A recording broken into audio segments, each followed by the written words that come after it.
Alright, so we're still looking at our call, and we plan to drill down specifically into the hops of the network and look at what really caused this packet loss from our last session. Now, if you don't have this view readily available, then it's actually pretty easy to get back to. I'm going to go ahead and kill this window here. Now, this was our search window from before.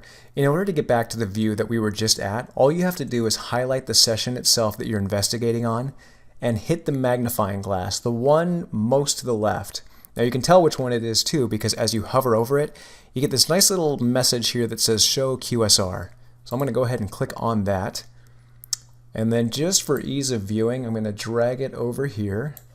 And we'll resize it just so it's taking up some of our data view. That way we don't get confused. Or I don't get confused. Okay, so looking at our view, this is basically our hop by hop point of the call as it flowed through our routers in our monitored network. Now, the way before we start digging into the data, the way that we can interpret this is, let's use this and take a look at where our capture points are on our network, specifically the spots that are picking up things like SIP information and RTP information.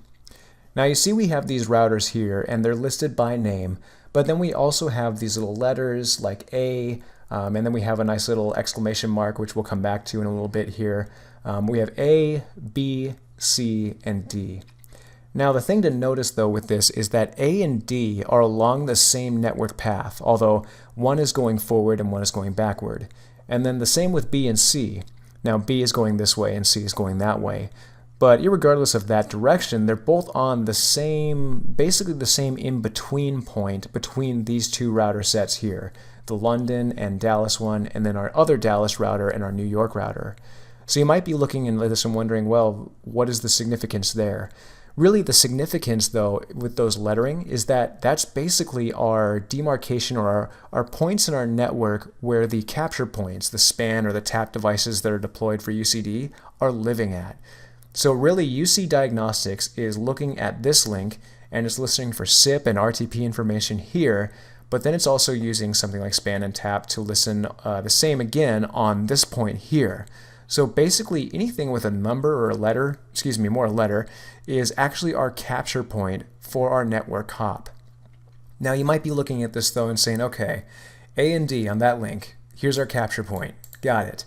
B and C, that means between these two routers, this is our capture point, got it. I know now that this means that there's a span configuration or a tap device that's port mirroring back to the UCD monitoring ports, but what do I make of this little icon here?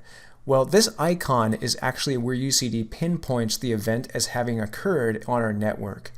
So looking at this again, it takes in the information that it captures on these 2 points here, and also looks at additional SIP information, things like from, say for example, a Sonos SBDN API, or I guess that's just a Sonos API, or the Skype for Business SDN API, things like that. It takes all of that information in, as well as other things like NetFlow and SNMP or whatever you have configured, and it pinpoints where on our network the issue actually occurred. But the important thing is that these 2 span points need to be here. But anyway, following back on topic, so looking at this then, we can say, okay, so this exclamation point means that we have an issue happening on this link. So then let's take a look then at the statistics down below, and we'll start to look at what actually happened here. Now, kind of like before, we have this little arrow to the left, and if we click on that, everything expands so that we can get a good hard look at what data really was captured on this network path. Now, something also to tie in to this lettering is that you notice that we have A, B, C, and then D. And then down below in our statistics, we also have A, B, C, and D. And of course, those are related. I'm not going to joke about that. They're definitely correlated. But taking a look at just the first little hop here, that's point A, or from our source to our destination. So we see, okay, A, got it. Let's see what we have. We have this IP address specifically right here, and that port. Okay, got it. Pretty straightforward so far. I can also see that the codec for the call was G711, MULA specifically. Okay, got it. Now R factor is something that can be used kind of like MOS. It's sort of a way to measure the quality of a call. I can see, all right, 93. MOS score on a scale of 0 to 5, anything really above 4 is pretty good. So 4.19, got it. Here's where I'm starting to get into some real network stuff. So packets received 9,007.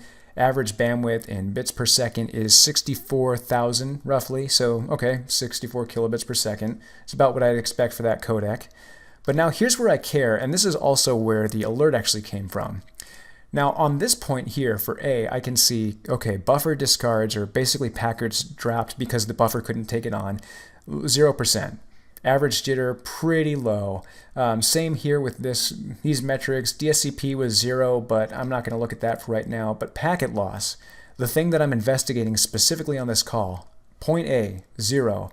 But then, taking a look one step over, the things that stand out immediately to me are this 1.39, which, by the way, in terms of MOS, if you're not familiar with this, 1.39 is really bad. That basically means it was probably a pretty choppy, distorted sounding audio call.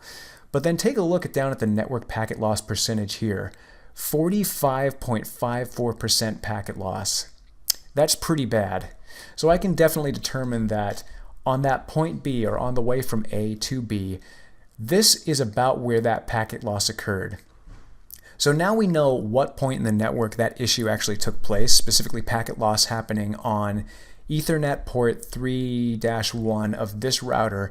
Then in the next video, let's take a look at understanding what exactly caused that packet loss to occur.